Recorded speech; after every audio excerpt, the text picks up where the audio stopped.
Good evening, everybody, and welcome to the Alan Major Show here from the Wild Wing Cafe broadcast booth inside Wild Wing Cafe University. Alongside Lanny Ford from ESPN 730 and head coach Alan Major, I'm Matt Swierad. Glad to have you along. Our phone number for the next 60 minutes is 704-332-0173. We'd love to hear from you. Here until 8 o'clock, again, 704-332-0173. And as we do every week, we'll answer some email questions as well. If you'd like to get a question in for next week's show, the email address is major49ershow@yahoo.com. Niners' next opponent is Radford on the road tomorrow. The team's already up there in Radford, Virginia, but the coach, Coach Major, is down here with us, staying back for the show, going up tonight. Coach coming off a great win against East Carolina over the weekend. And right now, 3-1 on this 5-game road swing. That's pretty good. We'll take it. We'll take it. First off, I want to thank all the fans that came to Greenville Saturday. That was incredible. They were, to say the least, very excited. And it really helped us. I mean, when we kind of made a run there and got a little separation in the game, I mean, they put us on their back, and we felt their energy. So, and that's a tough environment. I mean, it was probably close to 5,000-6,000 people there. And, for the guys that kind of withstand that mad run that they made, you know any good team's going to make one, and they sure did. But to get out of there with a good win, that's a positive step. Last two games over the last 2 weekends, at Wright State, at East Carolina, both wins. At Wright State, leading wire to wire against East Carolina, had the big lead, withstood the comeback, still had a double-digit victory. What were some of the things you took from both games that you liked and you built on from the Wright State win, and you saw good things in the East Carolina game? I think our field goal percentage in both games, we finished right at 47% for the game, which that's right where we want to be every night. 46 is our goal. So to be above that is great. And 2 positive second halves. I think we're right around 56% in both halves. So that was a plus. I think my favorite thing about East Carolina is that we finished the game with 13 turnovers, which is as good as we've been all year.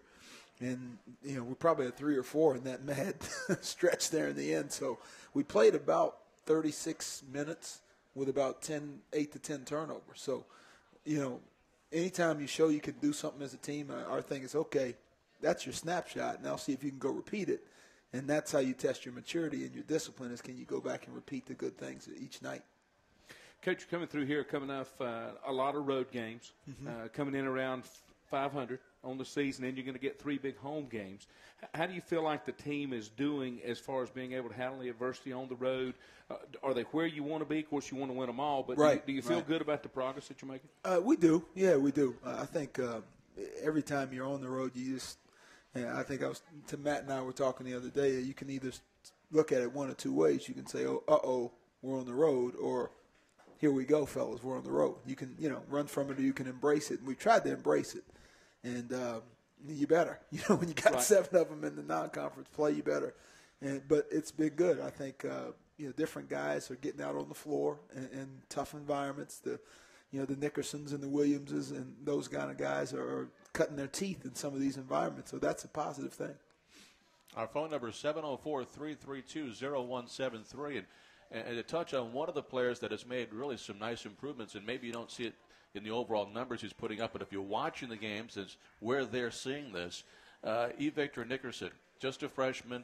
He's really starting to gain some confidence. And against East Carolina, on the offensive side, it seemed like he played with his most confidence. Yeah, he did. He drove the ball to the rim a couple times.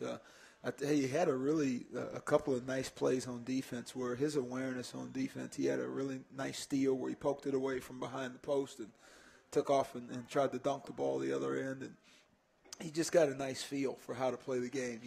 Kids won a state championship at a school that's, pretty strong, Norcross in Atlanta. So, anytime a guy has won, he's got some stuff that's kind of ready-made when he comes in a sense, and that's a good thing. So, and Terrence, I wanted to get him in a little bit more. The game kind of took a life of its own there, and we didn't get him in as much as we would have liked, but he's practiced really well in the last couple of weeks. So that's another kid I don't want to leave out. He's made some strides too. When you look at when you go down, you look at minutes played and how these kids have contributed. You've got a pretty good rotation, a pretty deep rotation that you can go to. That it doesn't really affect your play, regardless of how you put the kids on the floor. Right, and that's what you want to get to. You want to develop that consistency amongst the lineups, and that still takes some time. You have some turnovers where a guy will look at a guy and because they haven't played a lot together. They may turn it over, but you can live with that. But hopefully as we continue to move forward, they can just continue to get more and more comfortable. And the tricky part for us as coaches is you never know quite how it's going to play out each night, because you got foul trouble. Guy may tweak an ankle. One guy isn't playing so well, another guy is. You have to kind of let the game tell you what to do. And so, but the kids have done a good job of just kind of rallying around each other. So that's the most important thing to us. Nice job done on Darius Morrow. Didn't score, came average almost 15 points a game. You look at Chris Braswell, you mentioned foul trouble. Got into a little bit of foul trouble in the first half, able to play through it, able to rest him for a while, came back in late in the first half, but then KJ Sherrill comes off the bench. Terrific. Javaris plays well. So you had some pieces to help out where you had to rest Chris. Yeah, we did. And we tried to kind of crowd the post a little bit, because Morrow, if you just leave him alone, you can't really look at a kid that talented and say, all right, Lanny, you got Morrow. You're on your own. Good luck. You got to guard guys like that as a community almost. So whenever he caught it, you just try to make him feel like there were bodies around him, or maybe somebody up under him, or that he couldn't dribble in the areas where he wanted to dribble, and just try to keep him off balance. So, Braz did a nice job. He drew a charge in the second half.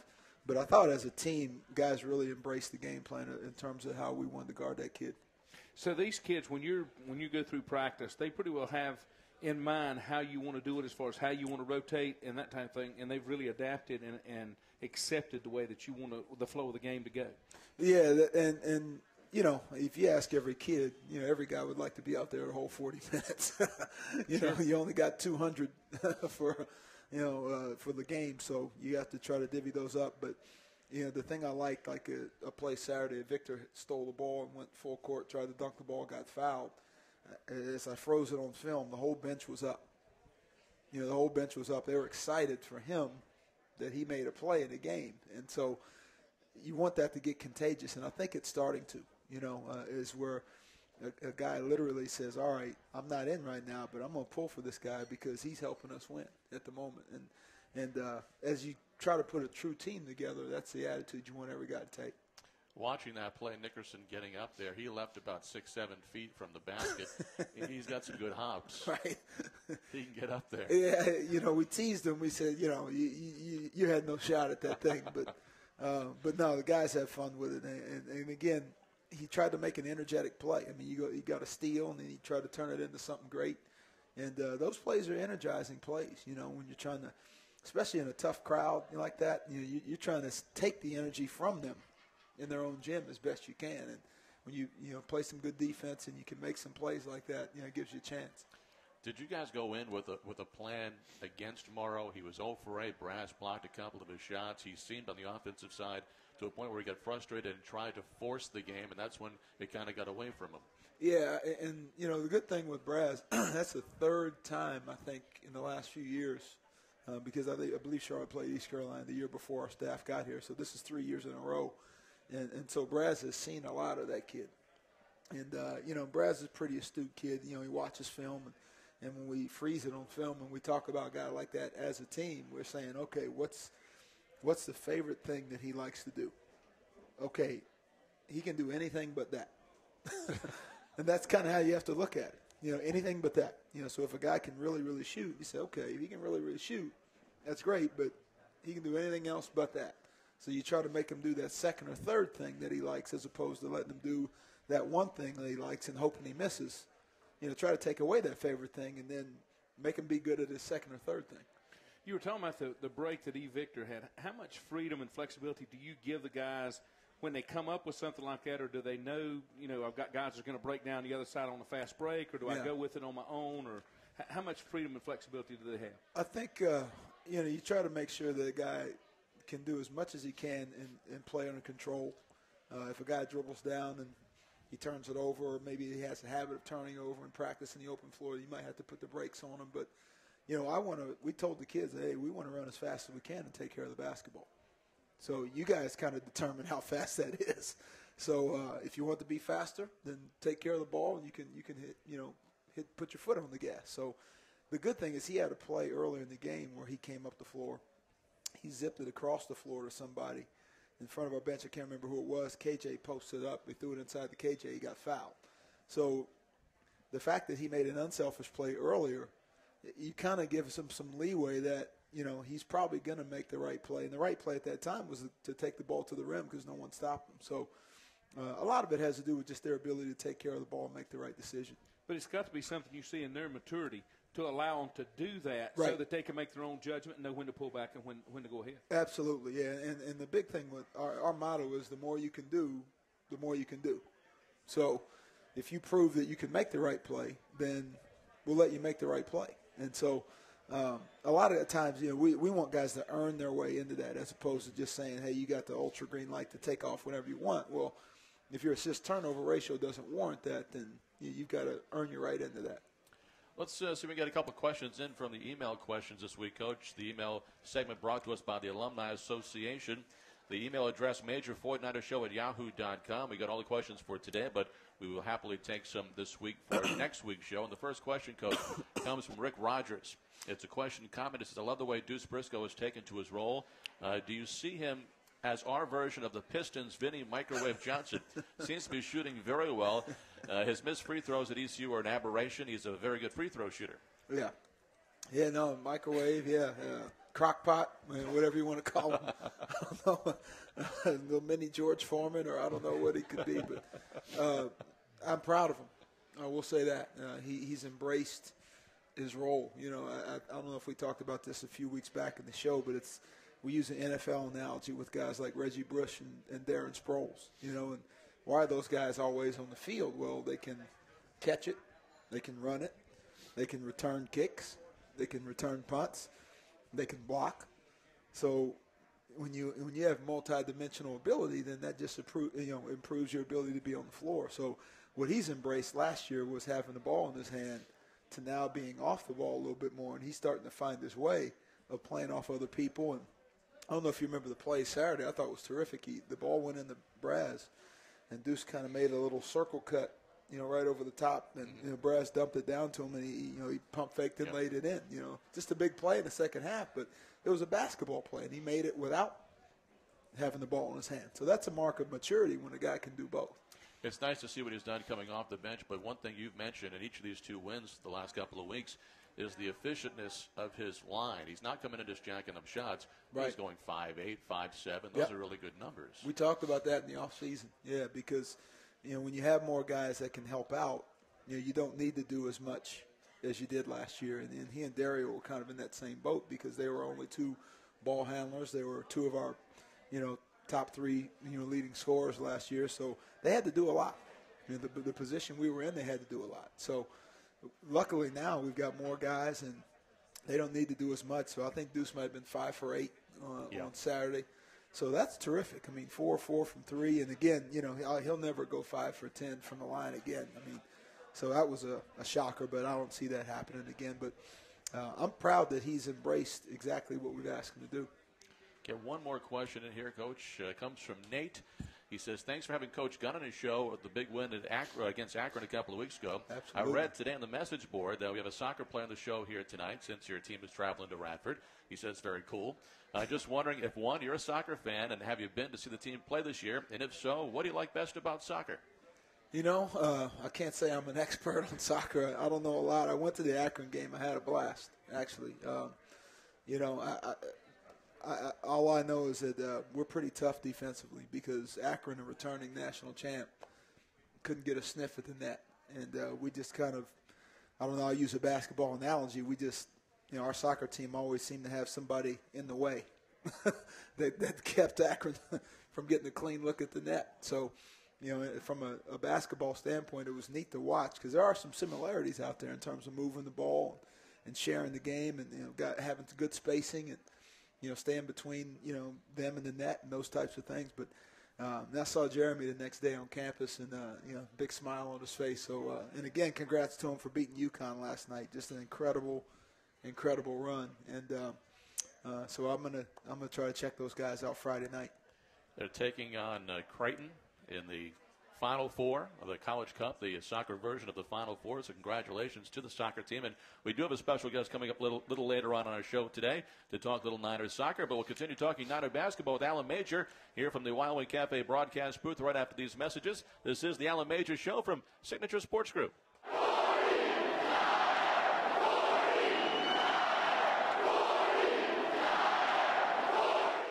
Welcome back to the Alan Major Show with the Niners head coach, Alan Major. I'm Matt Swierad alongside Lanny Ford, talking Niner basketball until 8 o'clock here at Wild Wing Cafe, the Wild Wing Cafe broadcast booth out by the university here on ESPN 730.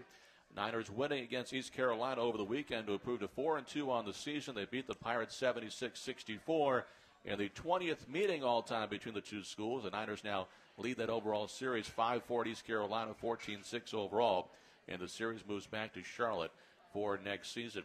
Now, time now for the Bojangles Bow Time look back at that game, Coach. We'll talk about playing with the lead, able to hold the lead the entire time against Wright State a couple of weeks ago, and you're able to build up a pretty good size lead in the second half. But the Pirates made a run. Yep. But it's great to see how the guys just kind of withstood that run. Yeah. Found ways to stop it and then build a lead back up again. Yeah, they did. And I think that we talked about. I'm obsessed with trying to grow this team, and it's good to win and grow as well. So what we did, we came back and when we looked at film the other day, we looked at that segment right when it was, 66-47 down to basically through that mad run that they made, how much of it was them, how much of it was us. And now it's like, all right, when we got to the point, about a minute and a half, I think we had it back under control and played it from there. But we learned a ton. There was about a 4-minute stretch where we learned the absolute ton about, both sides of the ball. Taking care of the basketball,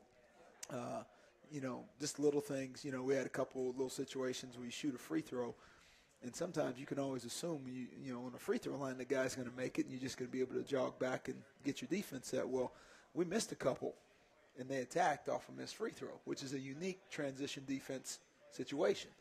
And a couple times they got inside of us and got to the rim. So it's learning from that stuff. And that's the thing. All right, guys, here you are. You got an advantage. The next step is it's okay to push that lead even higher. Those are things that's tough to simulate in practice. It really is. You got to kind of get through it and fight through it. You do. And that's why, in a sense, not to say I'm glad it happened, but, I'm glad we had a chance to learn from a situation like that. And a couple times in the press offense, we learned some things about, when people do this, here's a better way to space the floor. So just little things like that, you can learn a ton. So that's what we tried to do. Plus, it's good to say, hey, sometimes you can see when you win that you think you played great the entire game, and we had some pockets where we were terrific. But we also tried to say, hey, let's stay humble and keep working, and let's look at this stuff that we can learn from too. We'll go back to the Alumni Association emails, and one of these it says, Coach Major, I'm still hoarse from cheering on my Niners at the ECU game, so I figured I'd email instead of call. My question is, how much of a boost does it give the guys when they go on the road but still have 100 or so loud Niner fans right behind them? Hope that we fired them up some. Thanks, and go Niners. That's from Scotty Olson. Scotty helped us a ton. I don't know. I guess I will speak for our team and the staff. When you go out there and right before tip-off and you got that big, pack right there behind the bench, you feel like you're in a war zone with some extra weapons. It's kind of, what it is. I tell you what, it sure beats not having them. Especially as much as you've been on the road. And we've been, from Central Michigan to, down in the middle of nowhere, Texas, and to be at Wright State up in Ohio. So now to actually be in a road game where people could join us and be there, I know for me and the staff and the kids, they love it. And that's why I want to make sure we thank everybody that came over and over, because that's a huge, huge boost. Here's another one. This is from Kenny C. It says, in the second half against ECU, JB scored 3 straight baskets and then was subbed and sat on the bench for what seemed like 5 or plus minutes. He was the hot hand. Was he tired? That's from Kenny C. He did. He caught he was in there for a pretty good stretch before he scored. And what we try to do at times is, if a guy's been out there for a pretty good stretch, you try to avoid him getting to the point where he hits the wall completely. You try to maybe get him before that, because now when he comes over and sits down, he can recover faster and get back in there. So, but yeah, he had hit a stretch where he is a little bit gassed, and that's the beauty of having depth, is that you have guys that can go in and try to keep that energy level up. Jump to another one here, Coach. Let's go to the one here from Ken H. and see if we get this right here for him. Coach, I have 2 questions, and the first one is, do you tell the guys to play any differently when Chris Braswell is in the game? The guys that replaced him, he said them, but I think he's saying him, seem to be playing pretty good defense despite having less size. But I wondered if you alter the game plan a bit. And two, Dario Green seems to be struggling a bit with his shooting outside and in transition. How are the coaches trying to help him get back on track? Yeah, I think I'll answer the second one first. I think the big thing with Dario, and again, you look at some of the games we played, the thing we mentioned to the guys, every game takes a life of its own, and he's had some games where he's been out there. And, 2 weeks ago, Deuce wasn't out there. So it just varies. Tomorrow night, who knows how it'll work.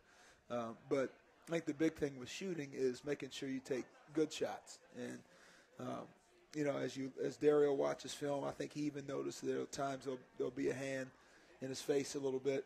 People know about him now. I mean, he doesn't have the luxury of sneaking up on anybody. So he's always going to be in a challenge shot situation. So now it's continuing to make sure he finds the right space and takes good ones.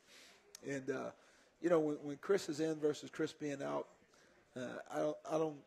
can't really say there's a huge difference. I mean, I'd say the ball probably goes inside a little bit more, but, I think they got a pretty good idea of throwing it to KJ in there too. I think the big thing is that if Braz is in and he's got foul trouble, we may tend to try to help him more as opposed to leave him, alone in terms of defensively. Coach, here's another one. This is from Chris, the Niner fan. It says, said, let Coach Major know that I was very pleased with the win and general direction of the program right now, especially recruiting. 2 questions emerging from the same portion of the ECU game. Late in the second half, ECU went on an 11-0 run, fueled in part by Bowen's shooting. During that run, the Niners committed multiple turnovers against ECU's full-court press. Why did you elect not to call a timeout during that run? That's the first part. And then the other is several of our future opponents normally apply full-court pressure as part of their general defensive philosophy, most notably Memphis and Mike Anderson's Arkansas squad. How will we improve against this type of pressure so that we are not overwhelmed in these situations and games? Yeah, to the first question, that's not the first time we've been pressed. Now, that's the first time we've had that big a lead and been pressed. I think when you have a pretty big lead, there's a natural tendency to relax. And we were actually talking about as a staff today, how many guys on our team have actually been in that environment, in that situation. Dario has some, but, the way the game was going, he was out. Deuce has some. Braswell has some. Other than that, maybe Javaris. But the rest of the guys are newcomers, to those types of, fiery situations. So I'm actually glad that we had to kind of go through it a little bit because now it shows us, when that does happen again, from a spacing standpoint, screening for each other to get the ball in bounds, taking our time to get the ball in bounds. But sometimes just for a little bit, you want to see if the guys can handle it out there because you don't always want to get to a point where you rescue them. Every time something goes bad, you call timeout right away. You want to see, can somebody out there on the floor kind of rally the troops and huddle up and do that. And at the time, I think a few of them may have been a little shaken up to do that because that was a fierce deal. I mean, they were firing left and right. So, but as we prepare for some of these upcoming teams, what you try to do is you try to, as best you can, and prepare and script the type of presses that they run. And now in that 2 or 3 days beforehand, you can get yourself ready for it. The one thing, East Carolina really hadn't pressed too many people.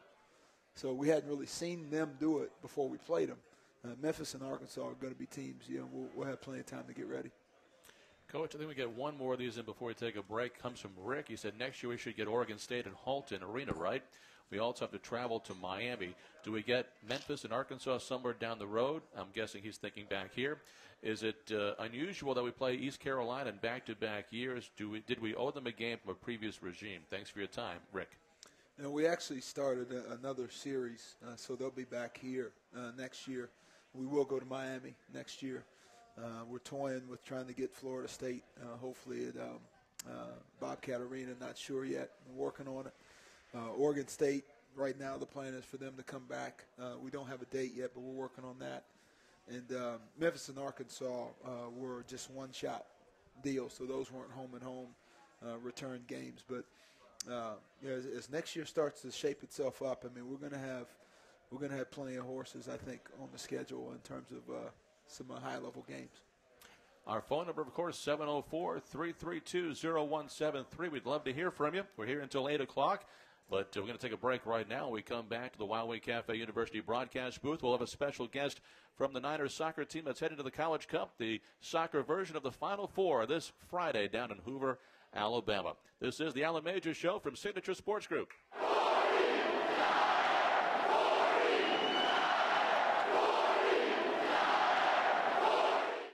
Well, Lanny, we got the special guest now from our soccer team, Evan James, a senior forward midfielder from London, Ontario, Canada.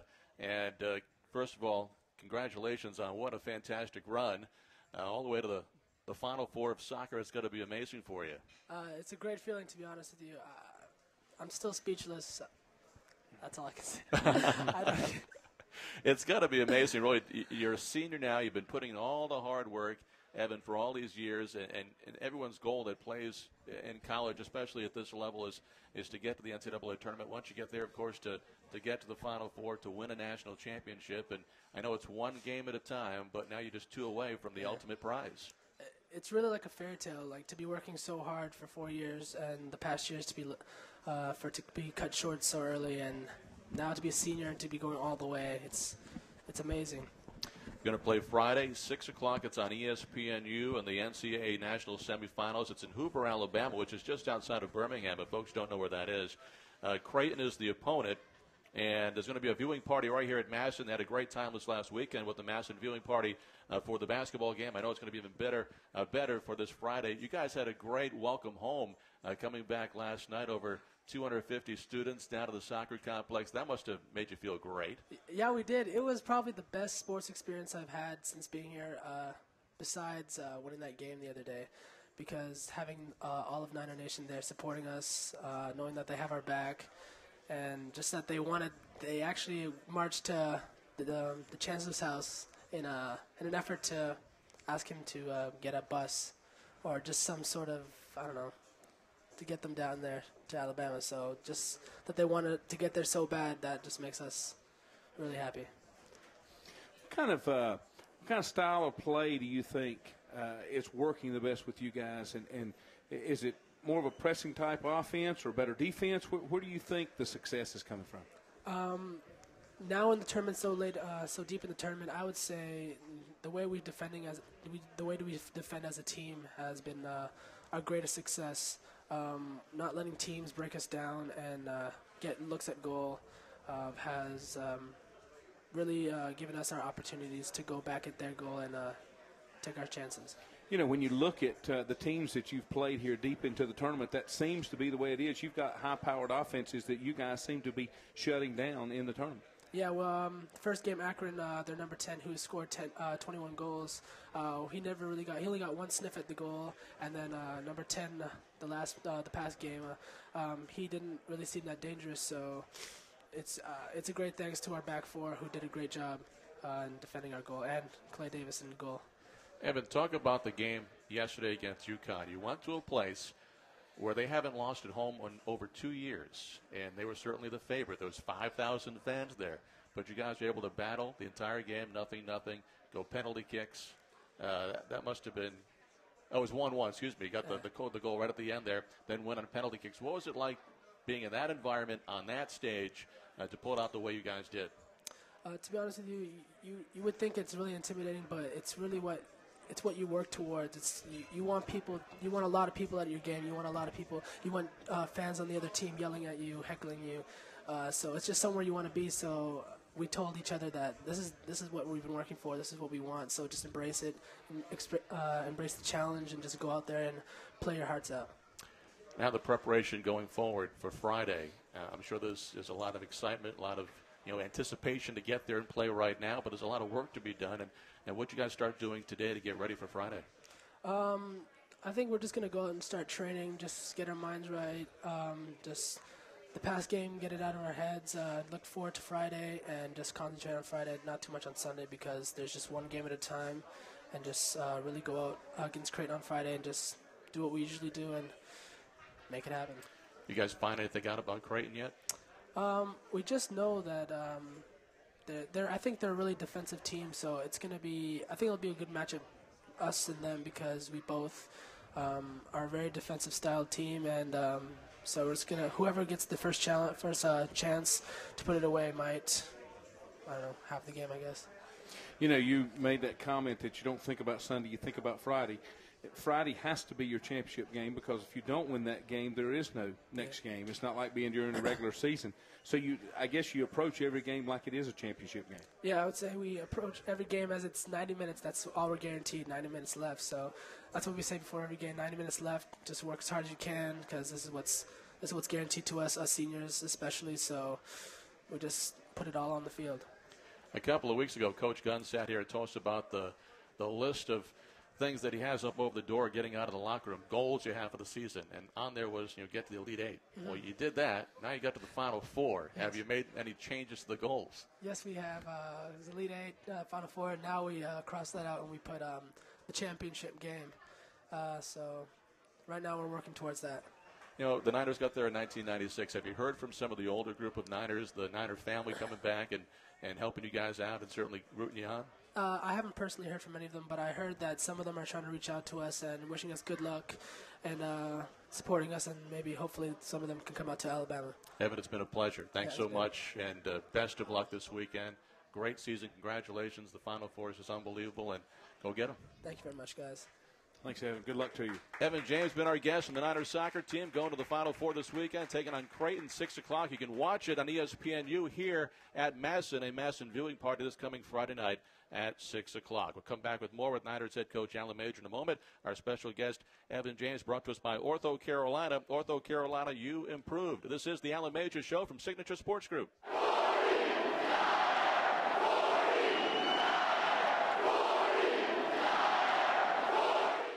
Welcome back to the Alan Major Show. The phone number is 704-332-0173. Wild Wing Cafe has added a new promotion this year. We hope that you've enjoyed it thus far. 10% off for all 49er fans before and after home games. All you got to do is bring that ticket stub and show it to them here. It's the official hotspot for Niner athletics. And, of course, we've got the viewing party coming up this Friday for the soccer game, the College Cup viewing party. Niners against Creighton right here at Wild Wing Cafe. It is on ESPNU. I misspoke a few moments ago. It was by habit, calling it a Masson viewing party. It is an ESPNU Wild Wing Cafe viewing party, so the game is on ESPNU. And that is coming up on Friday at 6 o'clock. Okay, Coach.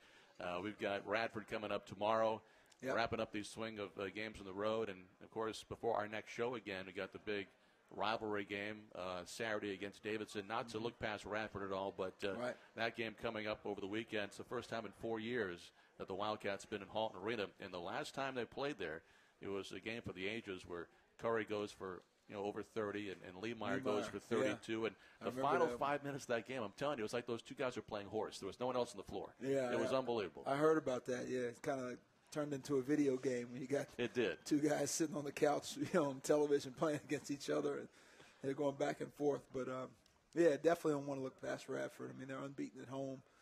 Mike Jones, a friend of mine that got the job there, was an assistant for 25 years before getting that opportunity, and was at VCU last year. So he's finally earned his shot, and much deserved.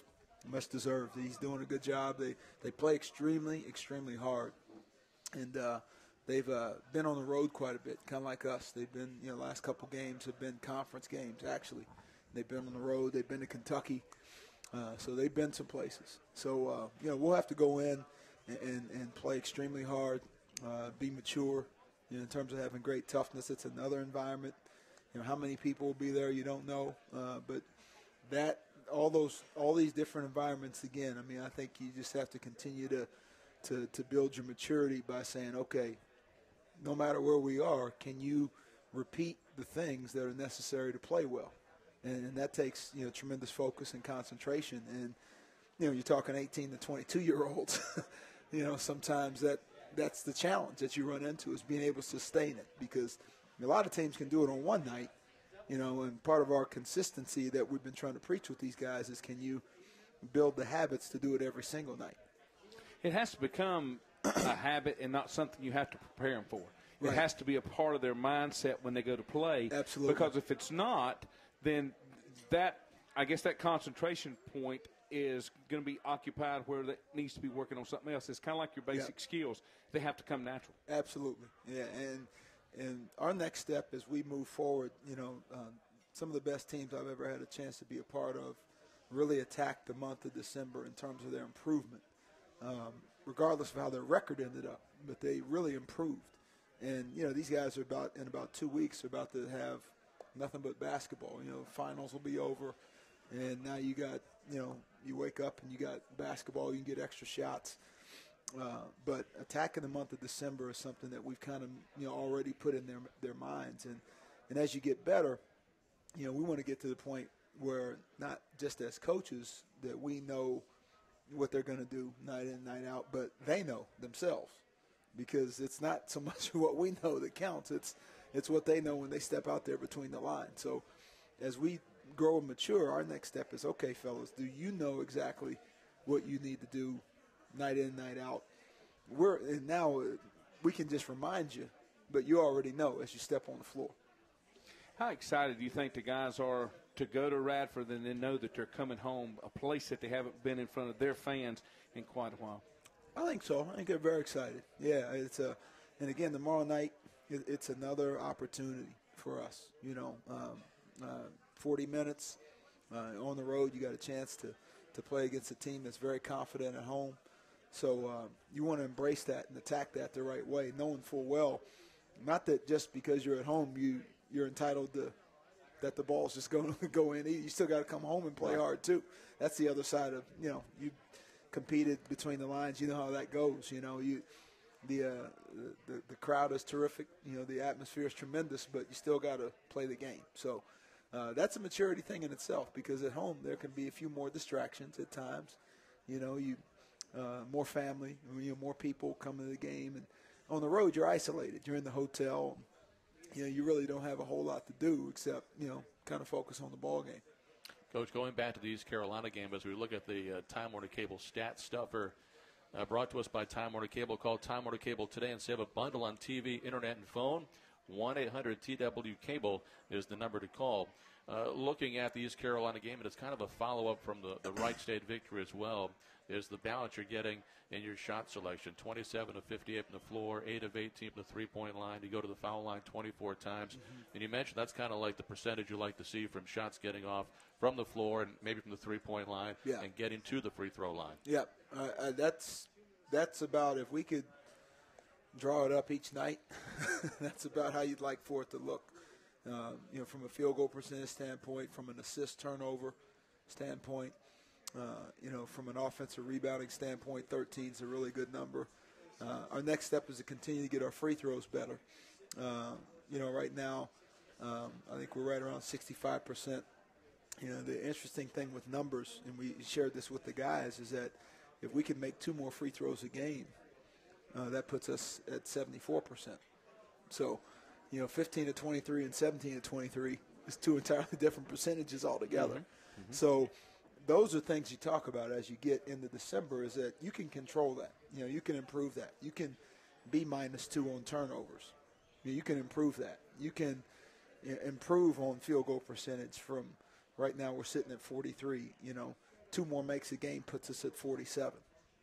So you can control those things. And so now we're trying to, give them plausible, numbers in their mind to think about as we continue to move forward over the next month and say, okay, we're in striking distance. You may not nail them, but you're in striking distance to improve some of these numbers, and that's how you get better. When you look at it and break it down in those points, do you do that with all facets of the game, whether it's rebounding, offensively, defensively, your field goal percentage, your free throw, your three-point percentage? Yes. Yeah, you try to. For instance, threes right now, we're a little bit below what we'd like to be. We're 32%, which is, roughly 7 for 22. In that sense, you may not make 2 more. In that, you look at it as, what if you shot 2 fewer? So now, better shot selection. Now, if you go from 7 to 22 to 7 to 20, that's 35%. So, again, it's amazing when you look at just a +2, -2 across the board on some of your numbers. It can really change the scope of what you're doing. We'll get our last break in right now and come back. Have a few more minutes left of the show before we wrap it up. And Coach heads up the highway to Radford, and we'll go up tomorrow. Tip time tomorrow is 7 o'clock. Pregame show right here on ESPN 7:30. And the Niner Network is at 6:30 tomorrow night. This is the Alan Major Show from Wild Wing Cafe.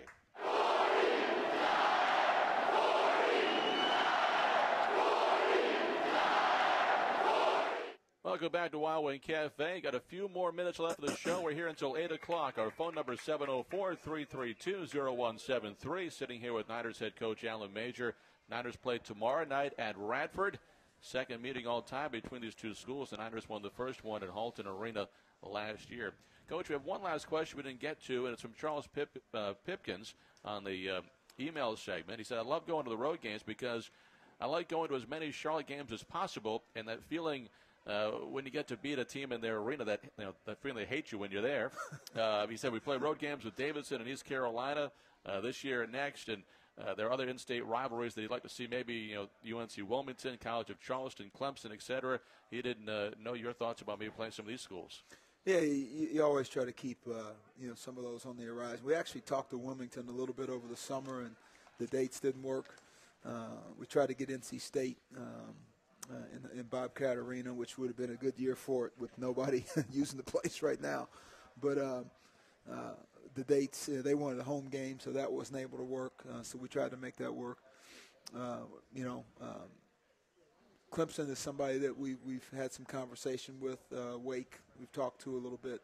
So, you try to find out. The thing about scheduling is, it's a fluid concept. It's what's best for your team for this particular season, as opposed to you'd like to stack it up as much as you could, but is that the best for that particular team? And with a lot of guys coming back next year, we may try to challenge ourselves a little bit more. We're looking into the Alaska Shootout as a possibility. So, we're going to also looking at a tour, probably going to either Costa Rica or the Bahamas before we start school, like a little foreign trip. That would last about 5 days. You play 2 games. They give you up to 10 practices before you go on those trips. So you get extra work in the summer. And they've also passed a rule, the NCAA will let coaches can work out players in the summer next year. So, all that, it kind of contributes to scheduling is how much experience you have, what are you prepared for. And, we'll continue to try to challenge ourselves the best we can because that helps you get better. You mentioned earlier one of those, I'll call it a premier game, a Florida State game, possibly in Time Warner. That would be a homecoming for Leonard Hamilton. Going back, that's right. Gastonia native, played his high school ball over in Gastonia. So that's right. I'm sure he would love to come back and play one, close like that. Yeah. For his family and things, and of course. That would be a great arena for you guys to go into, to play, and let your kids experience that kind of environment as well. Absolutely, yeah. And we may not be able to get in there every year. If we could stay on a track of every other year, I think that's really good. Obviously, Tennessee last year was phenomenal. Our fans took over. They literally took over the game. It was an amazing deal. So you try to continue to put your guys in many environments as you can. We've had our share of game times. We've had 11 a.m. game times this year. We've had 5 p.m. So if you want to try to be a situation where you have a chance to play in March, they tell you where you're playing in March, but you don't care at that point. So that's a good problem. As long as you're playing in good March. Problem to have, right? We got time for one more? Yes, sir. Well, with Radford tomorrow night, Jonathan Edwards, their leading scorer, just under 11 points a game. Break down the Highlanders a little bit and some things that concern you. R.J. Price is kind of like their quarterback. He runs their team. Terrific young point guard. They got a couple of shooters that come in. Chance Smith and Blake Smith can really shoot it. They're kind of like a drive and kick, bunch. They got a couple of post guys, but I think their strength is when they really drive it and kick it and get you, flying around and try to distort your defense. I think that's, Radford, when they're at their best, they twist and they distort your defense and they get you running around and scrambling, so to speak. And you try to avoid scrambles as best you can. So, Mike, one thing I will say and mentioned it earlier, he's got them playing with tremendous energy. And, again, they're unbeaten at home. And they're playing, similar to us, they're playing a lot of guys. The couple games I've seen, they've had 11 guys play in one game and then 10 in the other. So that part will be interesting. Both teams are going to be running a lot of guys in and out of the game. So tremendous challenge for us. And again, it's another opportunity as we kind of climb. If the season's a staircase, this is another step for us to climb the steps and get a chance to grow. Your guys have been practicing early morning. You do the early morning practice. Are you going to be able to maintain that same schedule when you get into the spring semester? We'd like to. We've got a couple seniors, and with classes, you don't know if the academic needs will kind of get in the way of that. And I don't want to sacrifice academics for, basketball. I mean, if a guy's got a class he's got to take to stay on track or to graduate, then we'll adjust and we'll practice at noon or 2 or whatever we have to do. But I've enjoyed it. It's allowed us to kind of knock it out in the morning and let the kids get on with their day. It's allowed my assistants to go recruiting and be home with their families at night. So, hopefully we'll be able to do it, but we'll see.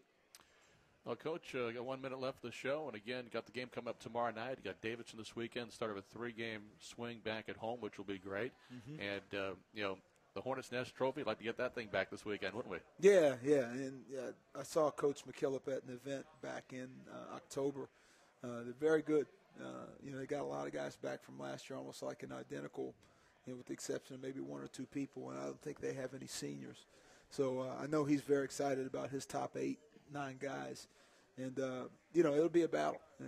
Obviously, Davidson is extremely physical. Don't let the small school, part fool you, clean cut as could be, but they're scrappy and tough. So it's a great challenge for us, and we'll have a couple of days. Come back Wednesday, regroup after tomorrow, and, get ready Thursday, Friday in terms of practice and preparation. So great challenge. It's another great show, Coach. You got a big game tomorrow night at Radford, and then back at home. I'm sure the fans will be packing it out on Saturday night. Good luck to you tomorrow night on the road. Matt, you'll be doing it on your own, buddy. Thank you very much. I'll catch you when you come back. That'll wrap it up here from the Wild Wings Cafe at University on the Allen Major Show.